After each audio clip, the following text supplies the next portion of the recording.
Good morning. Well, I guess it's noon now. Sorry I'm so late. Just one of those mornings. But we're on Ephesians chapter 5 today, and I want to point us back to verse 1 of Ephesians 4 because we're continuing that theme, to walk in a manner worthy of the calling of which you've been called.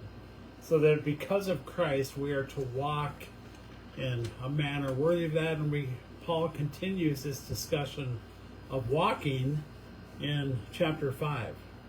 And he says to walk, therefore be imitators of God as beloved children, and walk in love, as Christ loved us and gave himself up for us. So this to imitate God by walking in love.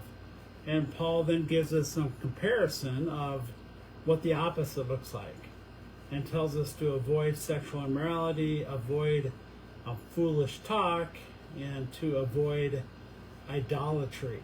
And says we are to walk in the light of the Lord, to walk as children of light, that we have this, really it's a new birth that we've been given, and that we have this new wisdom in verse 15. Look carefully then how you walk, not as unwise but the wise, understanding what the will of God is. And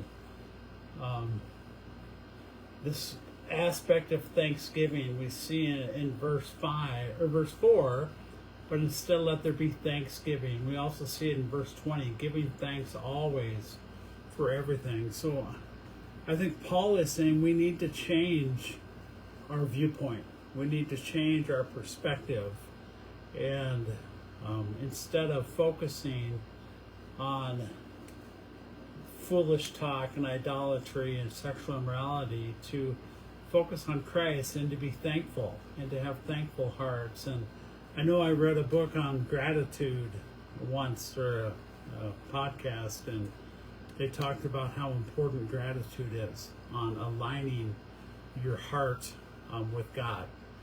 So I would encourage all of us to try to have gratitude and thanksgiving a part of our daily lives. And then we get a section on husband and wives, and 22 through the end of the chapter, verse 33. And Paul is saying that our relationship with Christ should be such that it totally even transforms our marriage. And as we get into chapter 6, it'll be the children-parent relationship and a slave and a master relationship. But this whole husbands and wives, and talks about submission. In verse 21, that we are to submit to one another out of reverence for Christ, that we don't always have to have our own needs met. And verse 22, wives are to submit to their husband. And I know submission is a hard category in our world today, and submission is not giving in to sin. It is not just blind obedience. Submission is more of an attitude that flows out of verse 25. Husbands, love your wives as Christ loved the church. So wives are called to submit to their husbands as to the Lord. And likewise, husbands are to love their wives as Christ loved the church and gave up his life for the church. So many times I've met with couples before that have said, I just want my wife to submit.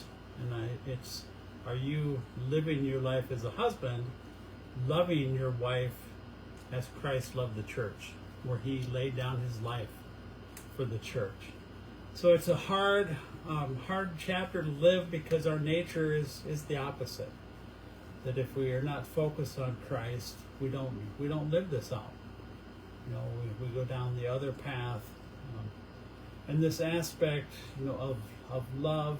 Verse 33, let each of you, and this is to the wives, let each of you, or men, let each of you love his wife as himself, and let the wife see that she respects her husband. So there's a book called Love and Respect. I highly recommend it for a marriage book, and the wife's call is to submit and respect her husband. What the husband's call is to love his wife. So again, hard things, but in our walk living out our faith, imitating God, we are called to live this out in our marriage as well.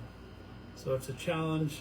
I pray each of you would read through this chapter and think about, maybe I fall short in this area or do well here, and maybe identify and pray the Spirit could lead and guide you how to better be an imitator of God. So have a great day. We'll finish up Ephesians tomorrow with chapter 6 and looking at the parent-child stuff and the whole armor of God as well. So God bless you. We'll see you tomorrow.